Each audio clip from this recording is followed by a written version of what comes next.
lance cette AG. Et je donne les clés à Eliane qui est la gardienne du temple. Eh bien, bonjour à tous.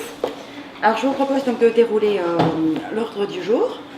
Donc, nous démarrons par une première partie où nous allons approuver le PV de la précédente AGO du 11 mai 2017.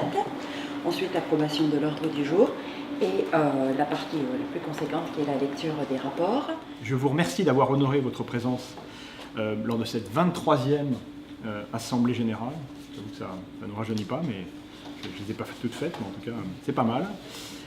Et désormais la première structure de médiation sociale en France, je pense qu'on peut l'annoncer haut et fort, comparativement bien sûr au nombre de médiateurs que nous salarions, soit 221 médiateurs, et compte tenu des 15 salariés de la Direction Générale, donc au 31 décembre 2017. Le présent rapport moral voudrait faire état des points suivants qui me semblent les plus significatifs au cours de l'exercice écoulé. Qu'on a fidélisé et ceux qu'on a réussi à conquérir. Tout d'abord les lignes Transilien, A, B, D, H, Q, H, K et J. Je pense qu'on va vite voir dans l'alphabet qu'il va nous en manquer quelques-unes, mais clairement on commence à un peu les avoir toutes. Paris-Sens et Paris-Beauvais, c'est des belles victoires. Courbevoie, Nanterre et Cergy, sans compter les piscines de l'agglomération du Val d'Oise. Le lancement d'une dynamique pour faire émerger deux activités nouvelles, la formation et l'ingénierie. Et donc ainsi notre approche matricielle, secteur-activité, qui nous permet d'envisager sereinement les aléas conjoncturels et structurels.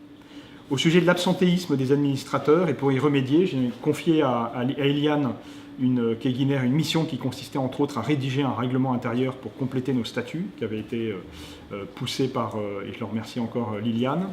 Et ce nouvel outil de gouvernance vous sera soumis au cours de cette Assemblée Générale pour approbation. Une direction générale de plus en plus étoffée avec le recrutement d'une chargée de l'ingénierie et du développement en plus de l'internalisation de la fonction compta-gestion et services informatiques. Donc je pense à Marine, Frédéric et Sabine. Et tout ça pour faire face à nos engagements contractuels, d'une part, et d'autre part, confrontés aussi à notre projet associatif. C'est ainsi qu'on a pu noter avec satisfaction une activité soutenue du fait de l'accroissement des marchés entraînant des embauches supplémentaires. Avec le volume de nos prestations vendues qui s'élève aujourd'hui à 6 480 500 € en 2017 contre 6 069 860 en 2016, on a donc une progression de presque de 7%. Et ces ressources ont servi à faire face en très grande partie aux charges salariales qui représentent 81,42% de l'ensemble des dépenses de l'association.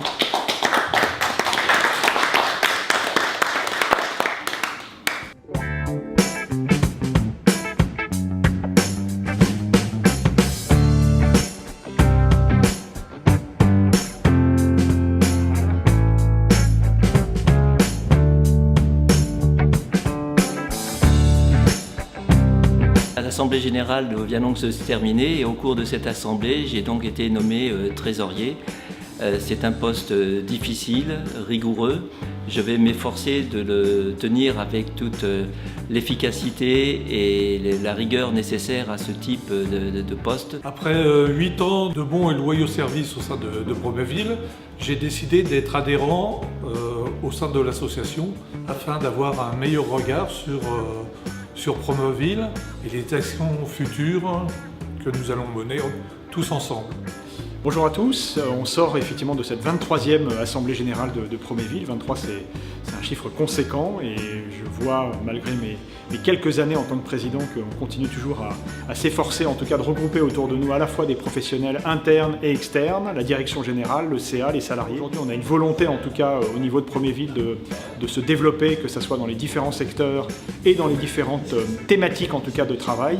Et je pense qu'aujourd'hui en tout cas on y arrive, non seulement individuellement mais surtout collectivement. J'ai trouvé cette assemblée encore plus enrichissante que les autres avec des formats nouveaux, de vidéos par exemple pour le bilan, et je trouve que c'est une très bonne chose en tout cas de se mettre au goût du jour et de faire en sorte qu'on puisse justement présenter les choses de façon différente avec beaucoup plus de percussion on va dire sur l'ensemble des personnes présentes. Voilà.